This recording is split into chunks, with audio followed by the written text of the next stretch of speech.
Hello दोस्तों, आपके अपने चैनल स्मार्ट स्टडी 78 में आपका स्वागत है। दोस्तों, यदि आपका अभी आने वाले समय में डीएसएसबी पीआरटी का एग्जाम है तो ये वीडियो आपके लिए बहुत ही इंपॉर्टेंट रहने वाली है, क्योंकि मैं आज इसमें कराने वाली हूँ 26 मार्च का जो पीआरटी का पेपर हुआ है डीएसएसबी का, उसका पूरा एनालिसिस कराने वाली हूँ कि कैसा पेपर आया था, इजी था या टफ था, कौन से टॉपिक से क्वेश्चन बार बार पूछे जा रहे हैं, इस पर भी बात करने वाले हैं। तो चलिए वीडियो स्टार्ट करते हैं। दोस्तों, यहाँ से पहला क्वेश्चन देख लेते हैं। पहला क्वेश्चन क्या पूछा गया था कि 1961 में पानीपत का तीसरा युद्ध अहमद शाह अब्दाली और किस भारतीय शक्ति के बीच लड़ा गया था। तो आपको बताना था इसका जो करेक्ट आंसर है वो कौन सा है। चार ऑप्शन आपके दिए हुए थे। पहला ऑप्शन वहाँ पर दिखाई दे रहा था आपको मराठा, राजपूत और मुगल और अंग्रेजी। चार ऑप्शन आपको यहाँ पर दिखाई दे रहे थे। तो इसका जो करेक्ट आंसर था वहाँ पर कौन सा था। यदि आपको दोस्तों इसका आंसर पता है तो आप मुझे कमेंट करके जरूर बताइएगा। तो इसका जो करेक्ट आंसर था वहाँ पर आपका मराठा, ए एकदम करेक्ट है। जिसमें फ्रेंड्स ने ए लगाया है उनका एकदम राइट है और उनका एक नंबर पक्का।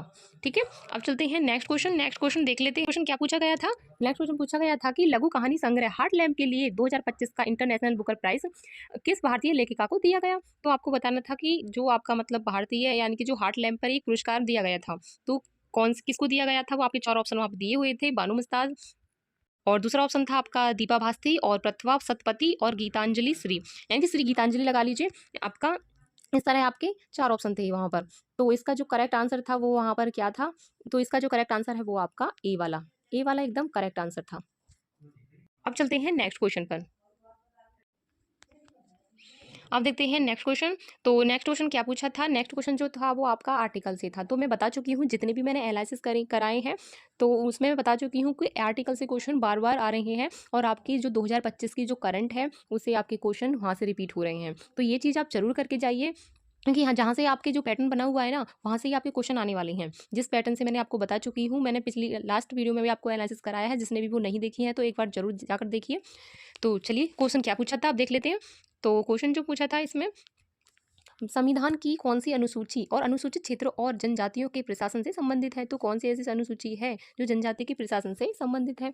तो इसके चार ऑप्शन वहाँ पर थे, 11वीं अनुसूची, 6ठी, 9वीं और 5वीं। तो इसका जो करेक्ट आंसर था वहाँ पर आपका डी वाला 5वीं अनुसूची एकदम राइट आंसर है, डी एकदम करेक्ट है। अब चलते हैं नेक्स्ट क्वेश्चन पर। नेक्स्ट क्वेश्चन देख लेते हैं। नेक्स्ट क्वेश्चन क्या पूछा है कि 2-3 अप्रैल 2025 को यूएनईसीई क्षेत्र के लिए सतत विकास पर क्षेत्रीय फोरम आरएफएसडी का आयोजन कहाँ किया गया। तो आपको बताना था कि कहाँ किया गया था। ये आपके ऑप्शन है। देखिए इसमें 3 ऑप्शन है, वैसे आपके वहाँ पर 4 ऑप्शन आए थे, एक और ऑप्शन आया था। तो देख लीजिए आंसर तो इन तीनों में से ही है। वैसे इतना बता देती हूँ। तो इसका जो करेक्ट आंसर है वो आपका कौन सा रहेगा। तो बी एकदम करेक्ट आंसर है। जिस भी फ्रेंड्स ने बी लगाया है उनका एकदम करेक्ट आंसर है वहाँ पर। ठीक है, अब देखते हैं नेक्स्ट क्वेश्चन को। नेक्स्ट क्वेश्चन पूछा था कि आपका निम्नलिखित में से कौन सा भारत में स्थापित पहला बायोस्फीयर रिजर्व है। तो आपको बताना है कौन सा है, नीलगिरी, मन्नार की खाड़ी या फिर आपका नंदा देवी या सुंदरवन। तो इसका जो करेक्ट आंसर है वो कौन सा है। इसका जो सही आंसर रहेगा वो आपका ए वाला सही रहेगा, ए एकदम करेक्ट आंसर है। ठीक है, अब चलते हैं नेक्स्ट क्वेश्चन पर। नेक्स्ट क्वेश्चन क्या पूछा था। नेक्स्ट क्वेश्चन पूछा था, देखिए निम्नलिखित में से कौन सा देश माउंट एवरेस्ट पर चढ़ाई को केवल उन व्यक्तियों तक सीमित करेगा जो पहले 7000 मीटर की चढ़ाई कर चुके हैं। तो आपको बताना था तो कौन सा करेगा, मंगोलिया या जापान या फिर अमेरिका या नेपाल, कौन सा करेगा। देखो अगर आपको ये पता है ना कि माउंट एवरेस्ट कहाँ है तो इससे ही आपका ये आंसर निकल आएगा। आपके वहाँ पर 4 ऑप्शन इस तरह के आए थे तो इसका जो करेक्ट आंसर रहेगा वो आपका डी रहेगा, यानी कि डी वाला। अगर आपको पता है माउंट एवरेस्ट कहाँ है तो इसे भी आप इसका आंसर निकाल सकती थी। ठीक है, अब चलते हैं नेक्स्ट क्वेश्चन पर। नेक्स्ट क्वेश्चन क्या पूछा है, भारत सरकार अधिनियम 2019 के तहत कौन से विषय भारतीय मंत्रियों को हस्तांतरित किए गए। तो कौन से विषय किए गए थे, शिक्षा और स्वास्थ्य या फिर आपका पुलिस और राजस्व या फिर रक्षा और रेलवे और न्यायपालिका और विदेशी मामले। तो इसके चार ऑप्शन है। इसका जो करेक्ट आंसर रहेगा वो आपका ए वाला रहेगा, ए एकदम करेक्ट आंसर है। अब चलते हैं नेक्स्ट क्वेश्चन पर। नेक्स्ट क्वेश्चन देखते हैं। तो नेक्स्ट क्वेश्चन क्या पूछा था, कन्नड़ कीर्ति हार्ट लैम्प का अंग्रेजी में अनुवाद किसने किया जिससे यह 2025 का इंटरनेशनल बुकर प्राइज जीतने वाली पहली कन्नड़ कीर्ति बनी। तो इसका जो करेक्ट आंसर है वो कौन सा रहेगा।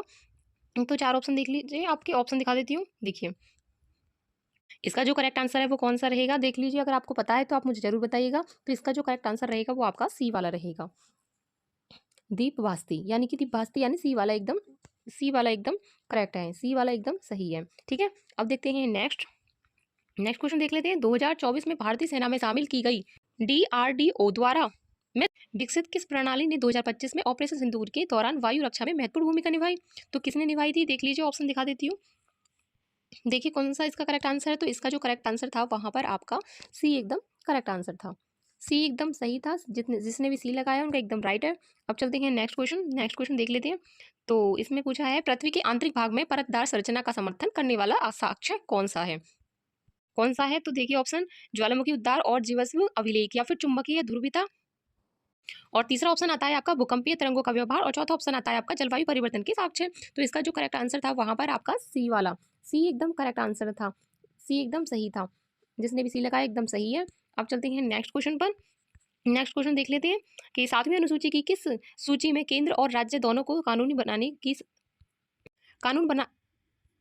कानून बनाने की समान शक्ति प्राप्त है। यानी कि केंद्र सरकार और राज्य सरकार को कानून बनाने की जो शक्ति है वो कौन से आर्टिकल में, सॉरी, कौन से अनुसूची में दी गई थी? तो संघ सूची, समवर्ती सूची, राज्य सूची या अवशिष्ट सूची। तो इसका जो करेक्ट आंसर रहेगा वो कौन सा रहेगा?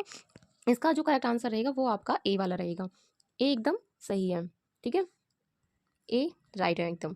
अब चलते हैं नेक्स्ट क्वेश्चन पर। नेक्स्ट क्वेश्चन देख लेते हैं। भारत में 2025 की शुरुआत जम्मू कश्मीर में सीमा पार से घुसपैठ के प्रयासों का समर्थन करने का आरोप किस पड़ोसी देश पर लगाया गया? तो कौन से देश पर लगाया गया था? ये तो सभी को पता होगी वैसे, किस देश को लगाया गया था? श्रीलंका, नेपाल, बांग्लादेश या फिर पाकिस्तान। तो इसका जो करेक्ट आंसर था वो आपका पाकिस्तान, पाकिस्तान एकदम करेक्ट आंसर था, डी वाला सही था, ठीक है। अब देखते हैं नेक्स्ट क्वेश्चन। नेक्स्ट क्वेश्चन कौन सा है? निम्नलिखित में से कौन सा शब्द दक्षिणी भारत में तापमान में अचानक वृद्धि के साथ होने वाली पूर्व मानसूनी वर्षा को संदर्भित करता है? कौन सा करता है संदर्भित? आपको बताना था, अम्र वर्षा या फिर आपका मानसून में विराम या फिर लू या नॉर्वेस्टर। तो इसका करेक्ट आंसर कौन सा था? इसका जो करेक्ट आंसर था वो आपका ए वाला, ए एकदम राइट आंसर है, ए सही है एकदम, ठीक है। अब देखते हैं नेक्स्ट देख लेते हैं। इसमें क्या पूछा है कि पमन बादशाह भारत के किस राज्य में स्थित है? तो आपको बताना है किस राज्य में स्थित है। यदि आपको आंसर पता है तो बताइए मुझे। इसका कर्नाटक, महाराष्ट्र, तमिलनाडु या फिर केरल, कौन सा इसका करेक्ट आंसर है? तो इसका जो करेक्ट आंसर रहेगा वो आपका तमिलनाडु, यानी कि तमिलनाडु इसका एकदम करेक्ट आंसर है, यानी कि सी वाला। दोस्तों यही आप क्वेश्चन पूछे गए थे। आगे जो भी आपकी मतलब शिफ्ट होती रहेंगी, मैं आगे नेक्स्ट कराती रहूँगी। और जो भी आपका इसमें डाउट रहा हो या मुझे कमेंट करके जरूर पूछिएगा। और जो भी इस चैनल पे नए हैं तो प्लीज़ सब्सक्राइब जरूर कर लीजिए, क्योंकि आगे मैं सभी शिफ्टों के एनालिसिस कराने वाली हूँ। तो मिलते हैं हम नेक्स्ट वीडियो में, तब तक के लिए धन्यवाद।